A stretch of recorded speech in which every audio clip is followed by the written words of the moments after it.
You are standing at a panel at 2 a.m. The bus fault light is flashing red and the whole plant is down. It could be this purple cable. PROFIBUS is 30 years old, but one loose shield will still crash your modern system. I'm going to show you the 3 termination rules that fix 90% of these faults right now. Hey everyone, Alana here. Today, I'm breaking down PROFIBUS. Even though it's a legacy technology from the 1990s, it's absolutely everywhere. Water treatment plants, factories, refineries, and it is still the backbone of countless industrial systems around the world. This information is practical knowledge from 35 years in the field, not theory from a textbook. Let's start with the problem PROFIBUS was designed to solve. Picture an old factory floor from the 1980s. Every sensor, every valve, and every motor needed its own pair of wires running all the way back to the main controller. We're talking thousands of cables, massive cable trays, and a maintenance nightmare. PROFIBUS, which stands for Process Field Bus, changed everything. Instead of thousands of individual wires, you run one shared cable, and all your devices communicate over that single line. Think of it like a party line phone, but for industrial equipment.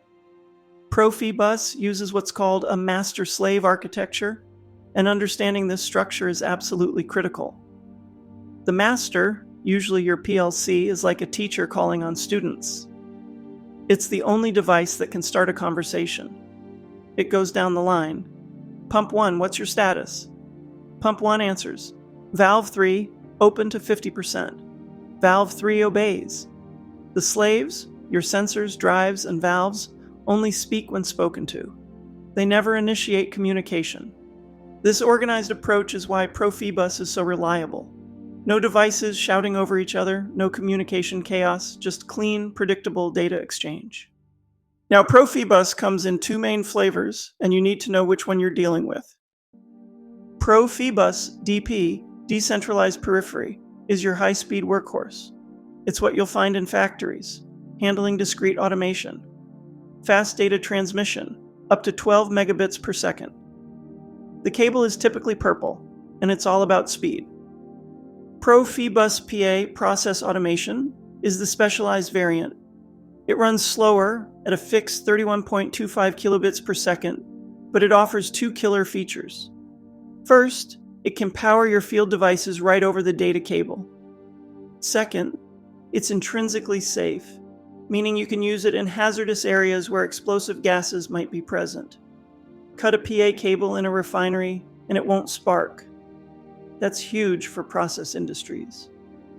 Alright, let's talk about where I see most PROFIBUS problems in the field. 90% of PROFIBUS issues aren't software bugs, they're physical installation mistakes. Here are the golden rules. Rule number 1, termination. Every PROFIBUS segment must have a terminating resistor at both physical ends. Look for the little switch on your connector. This switch needs to be on at the first device and the last device on your segment. Off for everything in between. Why? Without termination, your signal bounces back like an echo, corrupting your data.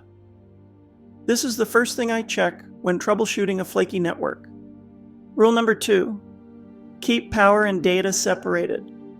Never run your purple PROFIBUS cable in the same tray as high voltage power cables. Keep them at least 10 to 20 centimeters apart, about 4 to 8 inches.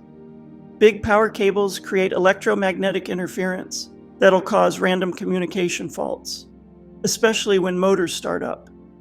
Rule number 3, ground that shield properly. The PROFIBUS cable has a metal shield inside for protection against electrical noise. When you install a connector, ensure that the metal clamp grabs that shield, not just the plastic insulation. I've seen countless intermittent problems caused by improperly terminated shields.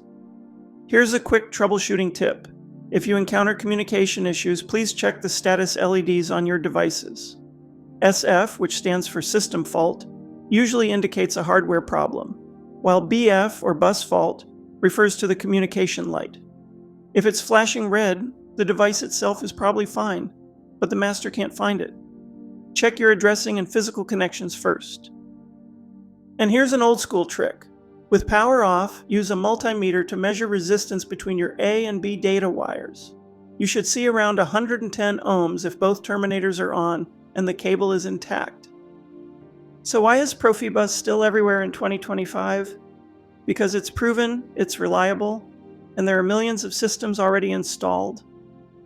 Understanding these fundamentals, the master-slave communication, the difference between DP and PA, and those critical installation rules will save you hours of troubleshooting headaches. If this tutorial helped clarify PROFIBUS for you, give it a thumbs up. And subscribe to my channel for more practical industrial controls content that actually makes sense in the field. Share your experiences with PROFIBUS. What issues have you encountered, or what valuable insights have you learned about it? I'll see you in the next one.